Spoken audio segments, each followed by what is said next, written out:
Hello everyone, কেমন আছেন সবাই? আমি সিথি, আশা করি সবাই খুব ভালোই আছেন। তো আবারও চলে এসেছি নতুন একটি ভিডিও নিয়ে। আর আজকের সকালটা ছিল আমার বাবার বাড়িতে। ঘুম থেকে ওঠার পরে দেখি অনেক রোদ উঠে গেছে। এটা হচ্ছে শিবরাত্রির পরের দিনের ভিডিও। শিবরাত্রিতে যেহেতু বাবার বাড়িতে ছিলাম, তো সেই জন্য শিবরাত্রির পরের দিন ঘুম থেকে উঠেই দেখি অনেকটা বেলা হয়ে গেছে। যেহেতু রাতে ঘুমাইনি, সকালের দিকে একটু ঘুমিয়েছিলাম। তারপর ঘুম থেকে উঠে আমি স্নান করে ফ্রেশ হয়ে নিয়েছি। এবার হচ্ছে আমার অনেক বেশি ঠান্ডা লেগেছিল, সেই জন্য আমার মা আমার জন্য একটা মশলা চা বানিয়ে দিয়েছে, কিন্তু সেটা হচ্ছে চা পাতি ছাড়া। কে কে এরকম মশলা চা খান মায়ের হাতে? আমার কিন্তু এটা খুব ফেভারিট, মানে এতটা পছন্দ। আমার যদি কোনো ঠান্ডা জ্বর ছাড়াও এটা আমাকে বানিয়ে দেয়, তো আমি খুব তৃপ্তি করে এটা খেয়ে নেব। এটার মধ্যে দেওয়া হয় তাল মিশ্রি, তারপরে মধু, আদা, লবঙ্গ, তেজপাতা, এগুলো দিয়ে আমার মা আমাকে এই মশলা চাটা বানিয়ে দেয়। আর এটা খেলে আমার অর্ধেকটা ঠান্ডা লাগা সেরে যায়।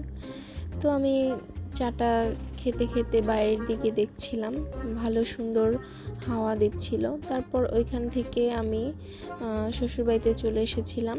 তারপর হচ্ছে বিকালে, যেহেতু আমার হাজব্যান্ড একটু ফ্রি ছিল, সেই জন্য আমাকে নিয়ে বের হয়েছিল। আর এই মেলাটা ছিল আমাদের বাড়ির পাশেরই, জয়পাড়াতেই মেলাটার জায়গাটার নাম হচ্ছে চকের মেলা বলা হয়। সেই ছোট্টবেলায় মনে হয় 7-8 বছর বয়স যখন, তখন আমি এই মেলাটাতে লাস্ট গিয়েছিলাম। এর মধ্যে আর এই মেলাতে যাওয়া হয়নি। তো আমার হুট করেই মনে পড়েছিল মেলাটার কথা, আমি ভুলে গিয়েছিলাম। যখন মনে পড়েছিল তখনই বলেছি, এবং তখনই সে আমাকে বলেছে আচ্ছা চলো নিয়ে যাই। তারপর আমরা চলে গেলাম সেই মেলাতে। আর এখানে আসার পরে অনেক পরিচিতদের সাথে দেখা হয়ে গেল আমাদের এলাকার। আর তারপরে দেখা হলো আমাদের সেই ছোট্ট একামনির সাথে, আমার ভাসুরের মেয়ে। তারপর তো সে আমাদের পেট ছাড়ছে না। আর তার সবচাইতে প্রিয় মামি হচ্ছে আমি, সিথি মামি। তো সে আমার সাথে এখন ঘোরাঘুরি করবে, সেই জন্য তার হাত ধরে ধরে নিয়ে তাকে ঘোরাচ্ছিলাম, সে কি কিনবে না কিনবে। তারপর আমি নিয়ে এসেছি, তুমি কি কিনবে বলো। ও বলছিল কিচ্ছু কিনবো না, কিচ্ছু কিনবো না। তারপরে হচ্ছে আমি ওকে ওর চুল বাঁধার জন্য কিছু ক্লিপ এবং রাবার ব্যান্ড কিনে দিয়েছিলাম, এবং আরও ঘুরছিলাম যে আরও কি কেনা দেওয়া যায়। কারণ যেহেতু বাচ্চা, আর খেলনা তো অনেক সময় অনেক কিছুই দেওয়া হয়, তো সেক্ষেত্রে আমি অন্য কিছু খুঁজছিলাম, কিন্তু মেলাতে তো যেগুলো পাওয়া যায় সেগুলোর মধ্যেই দিতে হবে। আর আমি নিজের জন্য কখনোই মেলা থেকে কিছু খুঁজেই পাই না কি কিনবো। তারপর বলতে বলতে কিন্তু এখানে অনেক বড় বড় দোকান উঠেছিল, অনেকগুলো দোকানও বসেছিল নতুন নতুন। এখানে অনেক সুন্দর সুন্দর ব্যাগ দেখেছিলাম। ভার্সিটির মেয়েরা এই ব্যাগগুলো বিশেষ করে ইউজ করে বেশি। এখানে অনেক বড় 2টা আচারের দোকান বসেছিল, ভালোই লাগছিল সব মিলিয়ে। মেলা কার না ভালো লাগে, সবারই ভালো লাগে। তো মেলার ঘুরতে বেশি ভালো লাগে, কিন্তু মেলার হইচইগুলা, মানুষের ভিড়গুলা ভালো লাগে না। তারপর এখান থেকেও আমি দেখছিলাম বাচ্চাদের জন্য কিছু ক্লিপ, তারপর হচ্ছে লিপস্টিক, এগুলো দেখছিলাম, নিচ্ছিলাম না কিছুই, জাস্ট দেখছিলাম। তারপরে এখান থেকে দেখা দেখি শেষ করে অন্য দোকানে চলে গিয়েছিলাম। তারপর একামনিকে আমরা চুড়ি কিনে দিয়েছিলাম, আর সেও তো আমাদের সাথে হাঁটছেই, তার মা বাবার কথা একটু মনে পড়ছিল না।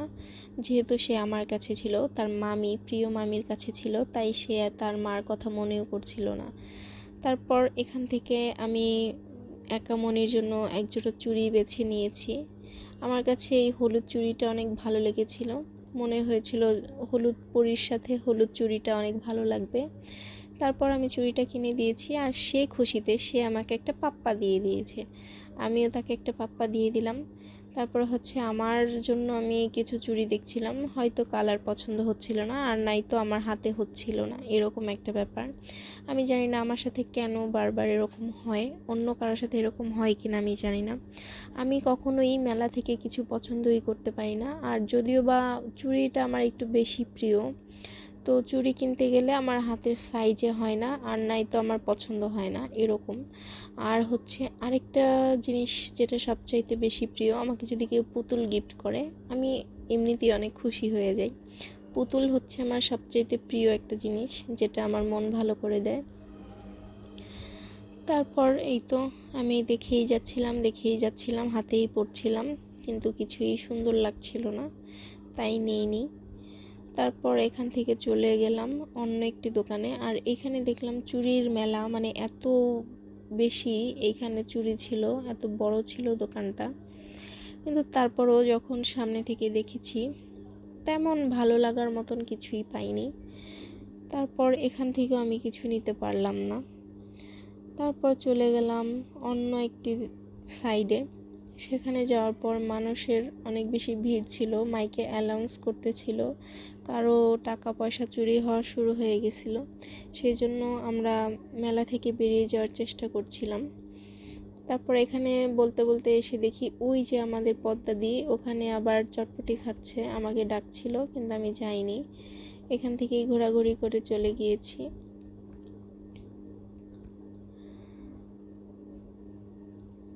তারপর আমি একটা পুজো দেওয়ার জন্য জলচুকি কিনে নিলাম মেলা থেকে, মানে আমার সাংসারিক জীবনে যা যা প্রয়োজন সেগুলোই। আর এখানে আমি পুতুল দেখছিলাম, পুতুলগুলো দেখতে সুন্দর কিন্তু কেনার মতন মনে হয়নি, সেজন্য কিনিনি। তো যাই হোক, এবার মেলা থেকে হচ্ছে পাপানের জন্য আর হচ্ছে বিথির জন্য এবং পূজার জন্য কিছু কিনে নিয়েছি। এবার আমরা কিছু খাবার দাবারের দিকে কিছু কেনাকাটা করব, মার জন্য পেঁয়াজও আর হচ্ছে আমার জন্য কিছু নিয়ে চলে যাব বাসায়, যেহেতু অনেক রাত হয়ে গেছিলো। মেলায় প্রায় আমরা অনেকক্ষণ ছিলাম, আর মাইকে অনেক অ্যানাউন্স করতেছিল যে বাজে লোকজন ঢুকেছে, সেই ক্ষেত্রে আমরা বেশিক্ষণ আর দেরি করিনি, মেলা থেকে বেরোনোরই চেষ্টা করেছি খুব তাড়াতাড়ি, আর অনেক ভিড়ও জমে গিয়েছিল। তারপর এই তো আজকের মতন ভিডিওটা এই পর্যন্তই। ভালো লাগলে লাইক, কমেন্ট, শেয়ার এবং সাবস্ক্রাইব। ধন্যবাদ সবাইকে আমার ভিডিওটা এতক্ষণ পর্যন্ত দেখার জন্য।